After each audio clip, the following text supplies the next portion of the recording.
गणेश चतुर्थी का त्योहार पूरे देश में बड़ी धूमधाम से मनाया जाता है और इसके पीछे एक मुख्य वजह छिपी हुई है।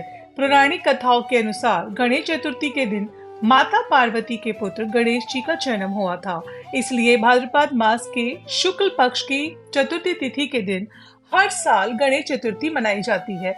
इसमें बहुत सारी कथाएं हैं। गणेश चतुर्थी की कथा सुने बिना गणेश चतुर्थी की पूजा और व्रत संपूर्ण नहीं होते। तो इसलिए आइए मैं आज आपको कुछ दो कथाएं सुनाती हूँ, जिसमें से कि एक कथा है। एक बार धन के देवता कुबेर को अपने धन का बहुत ही घमंड हो जाता है।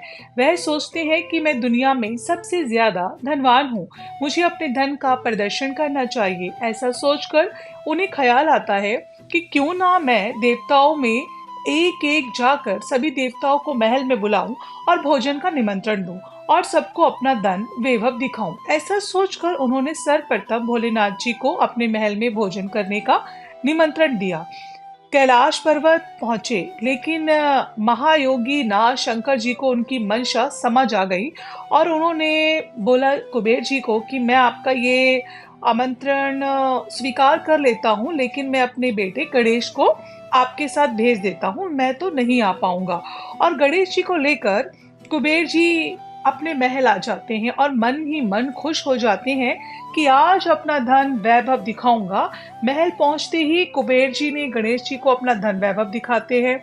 यह देख विद्या और बुद्धि के दाता गणेश जी कुबेर जी की मंशा को समझ जाते हैं और जब गणेश जी खाना खाने बैठते हैं तो कुबेर उन्हें सोने की थाली में विभिन्न प्रकार के भोजन परोसते हैं। अब खाना खाने लगते हैं गणेश जी और देखते ही देखते कुबेर जी के महल का सारा भोजन समाप्त हो जाता है। उसके बाद भी उनकी भूख शांत नहीं होती और गणेश जी बोलते हैं और खाना लाओ और खाना लाओ। कुबेर जी बोलते हैं महाराज, महल में बना सारा भोजन समाप्त हो गया। गणेश जी बोलते हैं घर में जो भी फल फूल आदि है सब ले आओ। कुबेर जी वह सब भी लाकर दे देते हैं, किंतु भूख गणेश जी की समाप्त नहीं होती। और अब कुबेर जी समझ जाते हैं कि मैं अपना वैभव जो धन दिखाना चाहता था, इसलिए गणेश जी मुझे सीख दे रहे हैं। और कुबेर जी भी गणेश जी के आगे हाथ जोड़कर क्षमा मांगते हैं और कहते हैं, हे प्रभु, मैं अब कभी भी अभिमान नहीं करूंगा। उन्हें क्षमा कर गणेश जी वहां से कैलाश पर्वत की ओर निकलते हैं। अब क्योंकि गणेश जी ने बहुत सारा खाना खाया था, उनका वजन बढ़ जाता है। अपनी सवारी नन्हे से मूषक पर बैठकर अपने घर कैलाश पर्वत की ओर चलते हैं। गणेश जी के वजन के को संभालते हुए मूषक धीरे धीरे चलता है। रास्ते में मूषक का संतुलन बिगड़ जाता है और गणेश जी मूषक से नीचे गिर जाते हैं और गणेश जी के सारे कपड़े गंदे हो जाते हैं। गणेश जी के ऊपर कीचड़ लग जाता है। गणेश जी आसपास देखते हैं कि कहीं किसी ने देखा तो नहीं। आसपास उन्हें कोई नहीं दिखता, लेकिन उन्हें हंसने की आवाज आती है। तब गणेश जी देखते हैं कि आसपास तो कोई नहीं है, फिर यहाँ हंसने की आवाज कहाँ से आ रही है। गणेश जी की नजर आसमान में चंद्रमा पर पड़ती है, जो उन्हें देखकर हंस रही होते हैं। गणेश जी को क्रोध आ जाता है और वह चंद्रमा को श्राप दे देते हैं कि तुम्हें अपनी सुंदरता पर इतना घमंड है, आज से तुम्हारा यह रूप नहीं रहेगा। गणेश जी के श्राप को देते ही चंद्रमा की कांति छिन जाती है। यह देखकर चंद्रमा को अपनी गलती का एहसास होता है। वह गणेश जी से माफी मांगते हैं। बार बार माफी मांगने पर गणेश जी का गुस्सा शांत हो जाता है।